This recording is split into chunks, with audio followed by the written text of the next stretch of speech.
Muy bien, reciba un cordial saludo. Soy la maestra Edith Pérez Velázquez, dicto el área de comunicación y lenguajes. En esta oportunidad vamos a hacer una pequeña reflexión en cuanto a los problemas de la pandemia, ¿no? que hemos atravesado. Estamos en el diplomado de metodología de la investigación. Muy bien, saludo a mi colega. Un gusto, profe Edith. Eh, Saludarles también. Mi nombre es Maribel Machado Rodríguez. Soy maestra del área de técnica tecnológica general y vamos a dar inicio a nuestro círculo de reflexión ya.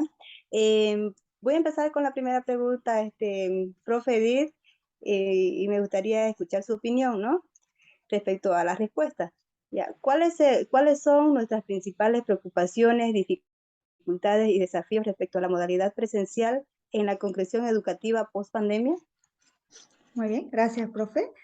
Bueno, un poquito contextualizando, ¿no? Al inicio, durante y actualmente, la pandemia ha habido grandes cambios, ¿no? En cuanto a la educación, se han implementado ciertas acciones, ¿no? Para evitar el contagio, tanto el aislamiento como también la cuarentena, ¿no? En cierta medida, esto ha causado, ¿no? Ciertos cambios en la educación. Ha afectado en sí a la educación, ya que se ha notado, ¿no? Ciertos vacíos, como también ha habido deserción escolar. Una gran preocupación que se puede percibir es, ¿no? Lo que viene a ser el temor para el temor a que se vuelvan a suspender las clases o el temor a que se promuevan nuevamente las clases virtuales. Bueno, hay una resolución, ¿no? Que es la 004, si mal no me equivoco, en la cual dice, ¿no? Si un estudiante tiene algún síntoma de COVID, este debe hacerse la prueba y si sale positivo, pues eh, en la unidad educativa se debe hacer, ¿no? Lo que viene a ser el respectivo, el respectivo o la ambientación, la desinfección en sí, perdón. Entonces, los estudiantes están con temor, ¿no? De que si ocurre un caso, ya no vamos a pasar las clases presenciales. En sí, he notado que muchos estudiantes, hasta resfriados, asisten a clases, ¿no? Para no perjudicarse en cuanto a su proceso de enseñanza-aprendizaje.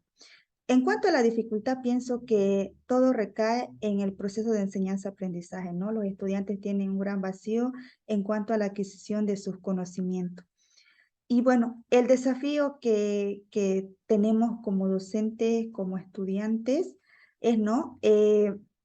Llegar a nivelar todo ese conocimiento que no se llegó a tener en los tiempos establecidos, como también a seguir implementando conocimiento en cuanto a las tecnologías, ¿no? Que eso es lo que busca la globalización, ¿no? Eh, y bueno, estamos en ese desafío y bueno, un desafío grande también para el Estado, ¿no? De poder equipar en cuanto a la tecnología a todos los establecimientos educativos. Esa sería mi opinión, profe. Bueno, complementando, ¿no, profe? También coincido con lo que usted dice, profe, que una de las principales preocupaciones post pandemia de la educación en la modalidad presencial ha sido la inasistencia a clase de cierta manera un porcentaje de estudiantes, ¿no? Quizás esto debido a la incertidumbre que había por los riesgos de contagio en las unidades educativas. Y en efecto esto provocó tanto el retraso del aprendizaje en los estudiantes. Si antes de la pandemia había una crisis eh, en la educación, bueno, o en la concreción educativa, ¿no? Después de la pandemia esto fue mucho más notorio. Y esto fue preocupante porque al retornar a clases presenciales al principio no se lograba el avance de manera regular de los contenidos programados, sobre todo en colegios donde el índice de estudiantes era bastante elevado, ¿no? Se tuvo que utilizar estrategias, ¿no? Para poder nuevamente retomar las clases, donde se tuvo que dividir a los cursos en dos grupos para que asistan a clases por semana. Esto implicaba pasar clases con un 50% de estudiantes por curso. para mantener tanto así el distanciamiento y tener un mejor control, ¿no? Respecto a las medidas de bioseguridad y evitar los contagios que se estaba viviendo, ¿no? Al inicio del retorno a clases presenciales, ¿no? Y respecto a las dificultades que se presentaron, bueno, ha sido el retraso del avance de los desarrollos de los contenidos planificados y no logramos cumplir con lo establecido en la malla curricular, ¿no? Situación que obligaba al maestro a priorizar también ciertos contenidos y dejar un espacio vacío quizás en los estudiantes, ¿no? Eh, y todo esto por la crisis sanitaria, ¿no? Que era difícil desarrollar. Sin embargo, los desafíos que hemos tenido como maestro ha sido buscar nuevas estrategias y, bueno, capacitarnos y aprender más sobre el manejo de las herramientas tecnológicas para didactizar los temas y hacerlo mucho más amenas nuestras clases, ¿no? Motivar también a los estudiantes y de cierta manera adecuarnos al cambio ocurrido en la educación después de la pandemia, sobre todo al no haber las condiciones adecuadas, eh, tanto en cuanto a infraestructura, ¿no? En los colegios, también considerando el difícil contexto económico que dejó la pandemia. Se trató de contrarrestar en lo más posible, ¿no? El retraso del desarrollo del aprendizaje en los estudiantes a causa de la pandemia, profe. En conclusión, podría decir, profe, que eh, en conclusión, se podría decir que la preocupación de los estudiantes y de los maestros, que era la inasistencia a clases, ¿no? Que como usted también mencionaba, ya que eso conlleva el retraso de su aprendizaje. Las dificultades más sobresalientes fueron el retraso del avance de los contenidos, lo cual llegó a priorizar ciertos contenidos, dejando vacío en los educandos. El desafío que tenemos es buscar estrategias para dar una posible solución a las lagunas que se tienen en cuanto a conocimiento, como también se tiene el desafío de seguir en la formación con las TIC y contar tanto docentes como estudiantes con aparatos tecnológicos que permitan la educación complementaria, ¿no? Y ayudar a mejorar la calidad educativa que tenemos. Eso sería, profe, mi Muy opinión. bien. Gracias, profe. Claro, ¿no? Nuestro gran desafío es buscar la calidad educativa, ¿no? Ese es el desafío que tenemos, tanto docentes en sí, todo lo que nos involucramos en la parte educativa. Bueno, Sí, profe. siguiendo con este círculo de reflexión, eh, voy a plantear la siguiente pregunta, ¿no? Para un poquito reflexionar, dice, ¿qué representan para nosotros estos problemas y cómo lo estamos encarando? Bueno, estos problemas para nosotros, profe, representan un gran desafío, podría decir, ¿no? Ya que la pandemia afectó considerablemente a la educación, el retraso del desarrollo del aprendizaje, producto tanto del cierre de los colegios como consecuencia de esto se está notando el bajo nivel de la calidad educativa, ¿no? Y esto preocupa y es un reto para nosotros como maestros prepararnos y capacitarnos continuamente para tratar de lograr una formación integral en los estudiantes ¿no? Como maestros actualmente se hace lo que se puede, profe. Se hace lo que se puede para ir subsanando de a poco los problemas que dejó la pandemia, ¿no? Y a pesar de las presiones sociales, la falta de equipamiento en los colegios, el uso de la tecnología en condiciones limitadas, porque no todos tenemos acceso a la tecnología, tanto los maestros como estudiantes, ¿no? A pesar de todo eso, se está llevando adelante un trabajo, ¿no? Para ir subsanando todo esto, esta crisis que fue dejando la pandemia, ¿no? Eso sería, profe, mi opinión. La escucho, profe. Muy bien, gracias. Bueno, es cierto, ¿no? La pandemia ha dejado grandes secuelas. Antes de comenzar voy a contar una experiencia, ¿no?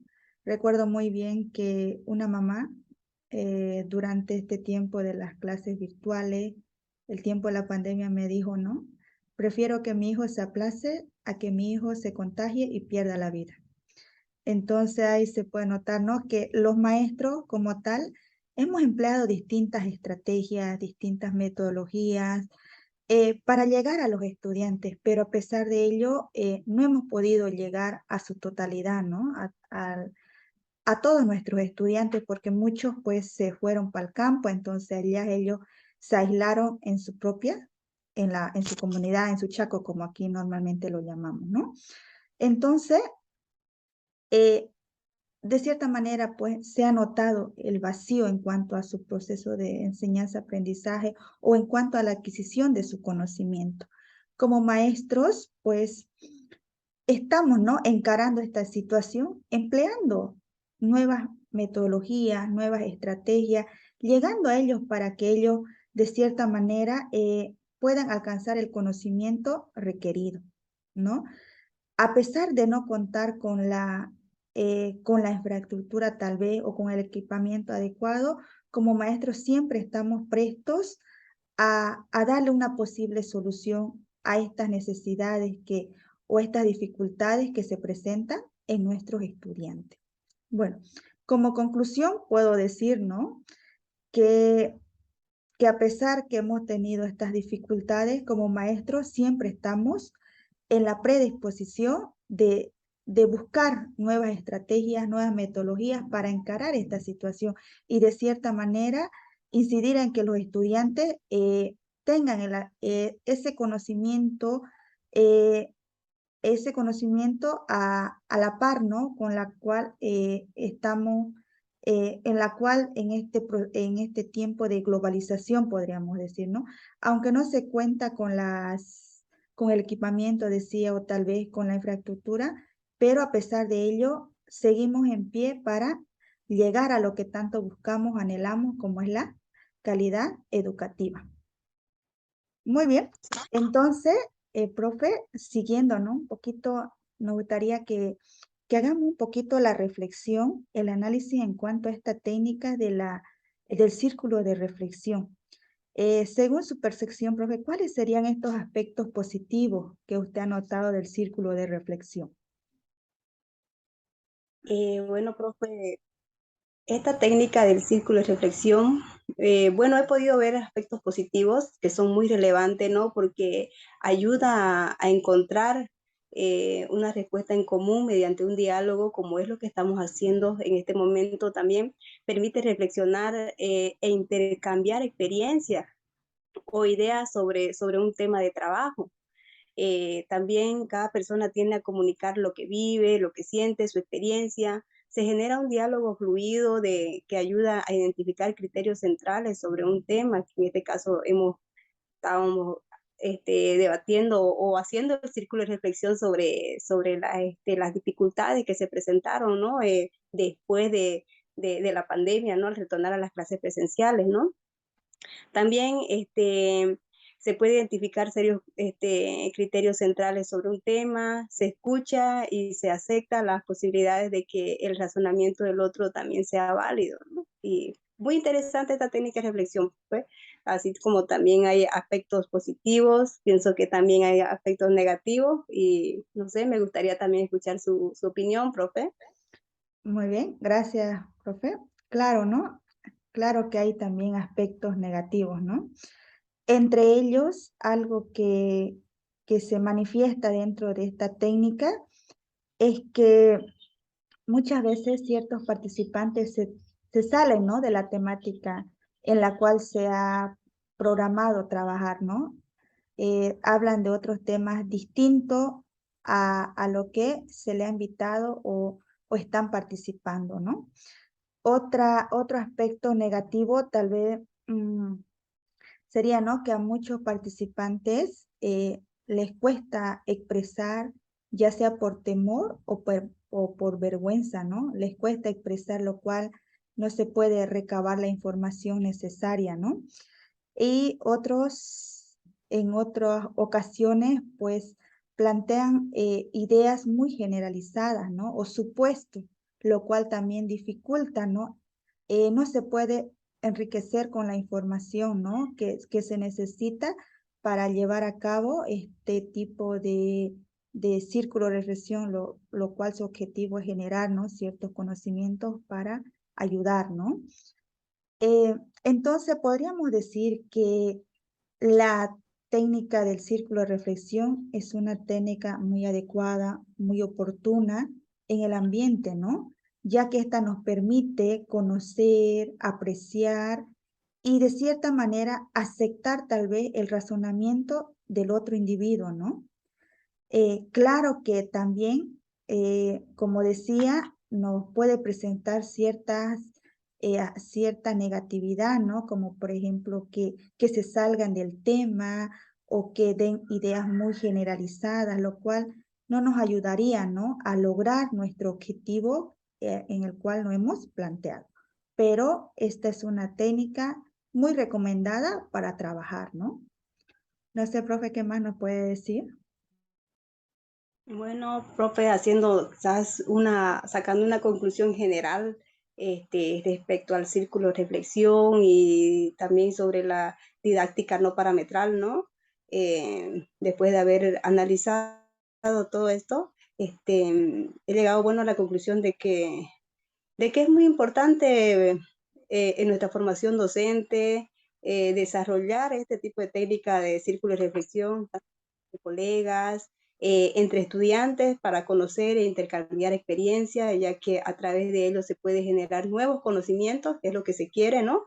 Y pensamientos críticos para encontrarle un sentido a la vida, un sentido a la educación. Eso sería, profe. Muy bien. Gracias. Gracias, gracias a todos por escucharnos. Este sería nuestro aporte, ¿no? A esta actividad que estamos haciendo. Con nosotros sería hasta otra oportunidad. Gracias por prestarnos atención. Gracias, profe. Gracias, profe. Hasta luego.